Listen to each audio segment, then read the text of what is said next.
Here's how this game works. Vincent van Gogh, overrated. Viora, underrated. Got it? Fantastic. However, I'm gonna put a twist on this game. Out of all the art tips, there will only be one chance for me to use a free card, meaning one chance for me to sit on the fence and pick neither underrated or overrated. I wonder which one it'll be. First up, we have warm-up sketches. I'm gonna say overrated. Don't get mad, just hear me out. Listen, just draw, man. Like, if you feel that motivation to draw, just do it. Like, what even constitutes as a warm-up? Like, this is kind of really questionable. And it was the first thing that I started drawing this morning. Would it count as a warm-up? I don't know. Like, I think if you get the sudden burst of motivation to draw, you don't need to spend your motivation on a warm-up. Just draw. Go for it. Next one, AI art. Overrated. Don't even know why this is here because it's not even art. Next, tracing. By the way, if you know what font this is, you are a real one. I'm gonna say tracing is underrated, but in the right context. Gonna whip out my very embarrassing sketchbook for this.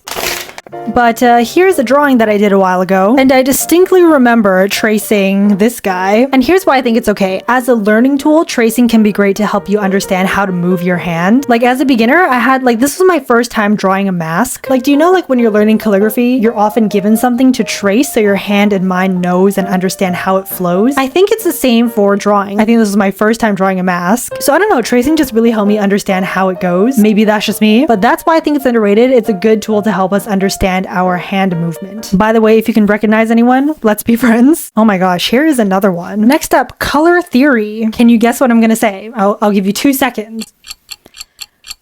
Did you guess right? I'm gonna say it's underrated. And wait, this might be a hot take, but I don't think it's necessary for you to truly understand color theory to make a banger art piece. I'm not saying it's irrelevant and you shouldn't learn it. It's definitely a great help, but you can definitely work without understanding it. However, I think to take your art to the next level, understanding color theory is the key to that. And typically I would show you a piece where I got a good understanding of color theory, but your girl is still learning herself. Maybe this one? I don't, is this good color theory? Or is this just me playing around with different colors of blue? Who knows? And then we got taking breaks. Obviously underrated. I know, trust me, once you get in the flow, you want to keep drawing, but you have to remind yourself, is it worth the back pain and eye soreness? Plus, if you look away from your drawing for a while and then come back to it, you will see areas that could use adjustments that you might have not realized beforehand. Like, I drew this guy in 1 hour straight, didn't do anything else, no breaks. If you know where this is from, you're also a real one. But now looking back at this, I see a lot of areas that could use some improvement. So taking breaks is not only good for your body, but also the result of your art. And then we got perspective study. I think we're on a roll because I think this is underrated. If there is one thing artists avoid, it is perspective study. Like in this painting, I had no idea what I was doing with perspective, and the car ended up being way too small. Like, half her body is the size of a tire. So clearly I myself am guilty of this because measurement and vectors and all that seems so daunting. However, basic geometry concepts can be easily learned on Brilliant. So Brilliant is a learning platform that allows you to effectively understand foundational principles, including math, science, data analysis, and problem-solving skills. And I know you're thinking, how does this help me with art? Well, it helps you build critical thinking skills by problem solving, not just memorizing. And we know that art does require critical thinking at times, and learning a little every day helps build personal growth. And again, from someone who drew every day for 3 years straight, yes, a little every day does help a lot. And I said previously, we gotta take breaks, right? Well, instead of mindless scrolling, you can challenge yourself with fun, interactive lessons. So for perspective study, learning to recognize relationships between shapes, understanding geometry or orientation, or space, like scaling and transformation, can definitely enhance our artistic ability to visualize complex perspectives or angles that can take your art to the next level. So try everything Brilliant has to offer by using my link here to start your 30-day free trial. So click the link in the description and you'll also get 20% off an annual premium subscription. So as someone who is a descendant of Einstein, if you know, you know. Let's master perspective study together, why not? Oh, and then we have self-deprecating critique. Wow, we were definitely on a roll, but I gotta break the streak because this is 100% overrated. So overrated, stop being so hard on yourself. If there's one thing I learned from drawing every day for like 3-4 years, it's that if you are too hard on yourself to the point where it becomes self-deprecating, even as a joke, I think you will soon come to believe it. Of course, self-critique is a great tool and a good thing to learn. What's most important about self-critique is the balance balance, meaning to what extent are you critiquing yourself on, right? I mean, not just for art, like just like think of life. Wow, we're getting kind of deep here. Critique is okay, but there's a balance to critique. You don't want to get to the point where it becomes self-deprecating and to the point where it becomes a fact in your head, meaning you start to believe these thoughts. Like if you keep repeating like, oh my gosh, my art is so ugly, my art is so ugly, no one likes it, you're actually going to believe that one day and you're going to think it's the truth and that it's the fact. So don't be mean to yourself. You're stuck with you for the rest of your life, so be your best friend. Viora motivational speaker era. And then we have trying different art styles. Oh my gosh, beyond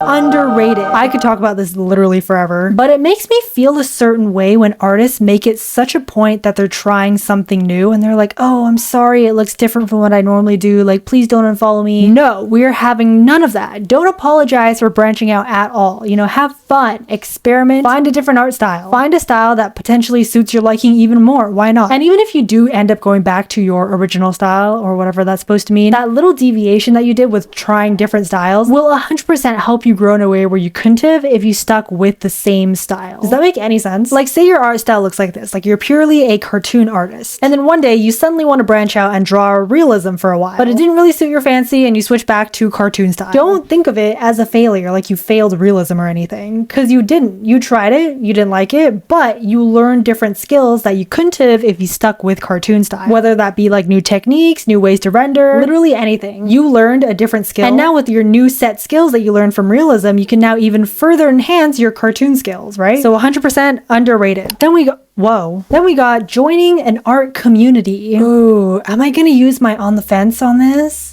No, okay, I'm gonna say this is underrated. Having a feeling of belonging, I think, is very underrated when it comes to art. Because I think art is one of those things where it does allow you to be very independent, which I love. Like you can do an entire piece beginning to end, huddled in your room, no problem. But I think being in a community where you can share stories and ideas and hear others can help inspire you even more. So, if you're hearing this secret message, why not comment below who or what inspires you to create? And a bonus, you can reply to someone else's comment and hopefully make a new friend. Next up, we have seeking validation. Okay. You know what? I think I'm gonna have to use my fence sitting card on this, because straight up, when I started my art journey 4 years ago, I sought validation through likes so hard. I was posting my stuff up on Twitter, just refreshing, hoping I would get over like 1,000 likes and would genuinely feel like a failure if it didn't. Now I'm at a place where I'm able to create without needing the feeling of like validation, but I'm fence sitting because if your motivation to create great and wonderful pieces is by seeking validation through likes or positive feedback, I don't necessarily see a huge issue to that if it's not harming anyone. I know I literally just said I felt like a failure, so it did kind of harm me. See, that is why I'm such a fence sitter, because it's like, I don't know. But this kind of branches off to my next point, which is complaining about likes, which I will say is overrated. My mindset is likes do not determine how good your art is, obviously, but I feel like constantly complaining publicly, whether that's on social media or to your friends, about not getting a set amount of likes could be seen as like ungrateful and sometimes even dishearten other artists who look up to you. Say you get like 100 likes when you normally get 500 and you go on this whole rant. Imagine another artist who would be like over the moon if they get like 70 likes. See you complain about that. I don't know, it just seems like something you could write in a diary instead to like, you know, avoid making others feel lesser than. Maybe that's a hot take. That's just my take. And then we got using references. You already know this is underrated. Use your references. I don't care. It will look 10 times better. No argument. Just make sure you are not directly tracing, then claiming it as your own. Aside from that, you are good to go. And then we have anatomy study. Listen, I want to say overrated so bad, but I know deep down it's underrated. Anatomy is one of those things that I think no one wants to do, but once you see good anatomy, you're gonna be like, dang, that's good anatomy.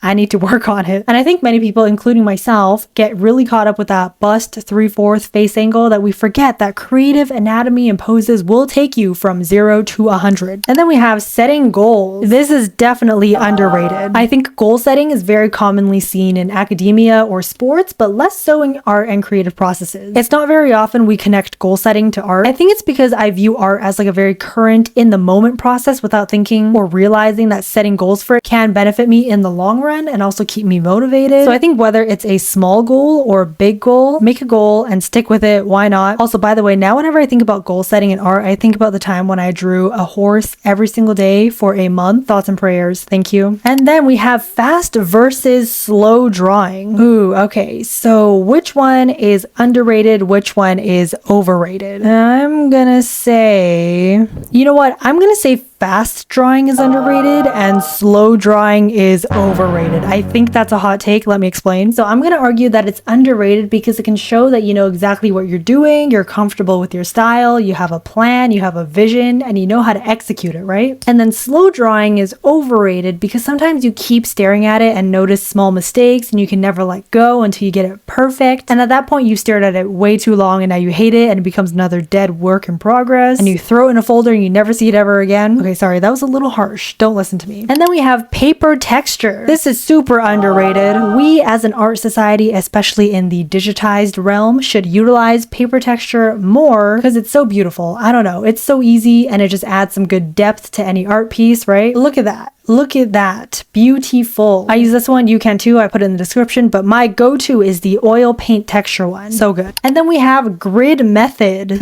Okay. I think it's, okay, I was gonna say overrated because I don't know. I personally find it more fun to draw outside the box. Haha, get it? But I don't know. The more I think about it, the more I'm like, okay, maybe it's a good way to like practice proportions and understanding space and how each element of a small section can make up a larger section. Does that make any sense? Like seeing a smaller portion of a whole. And I don't know, sometimes if you just have art block and you have no idea what to draw, I think it's something fun and good to do. Okay, clean workspace. Underrated. Clean workspace equals clean mind equals clean art. If you watched up to this point, this is a sign to clean up your desk or your room. Everything, why not? And then we have learn about art history. Okay, before I would have said an easy overrated, but after filming the I drew 40,000 years of art, I think it's actually really insightful to see the art that humans have created since the beginning of time. Yes, I literally did caveman art. I don't necessarily believe that it's essential to help you grow as an artist, but if you even have like the slightest interest in art, why not learn a little bit about it just for fun? Like observe traditional painting techniques, style, themes, movements, and see what you like, steal it, and then apply it on your own art.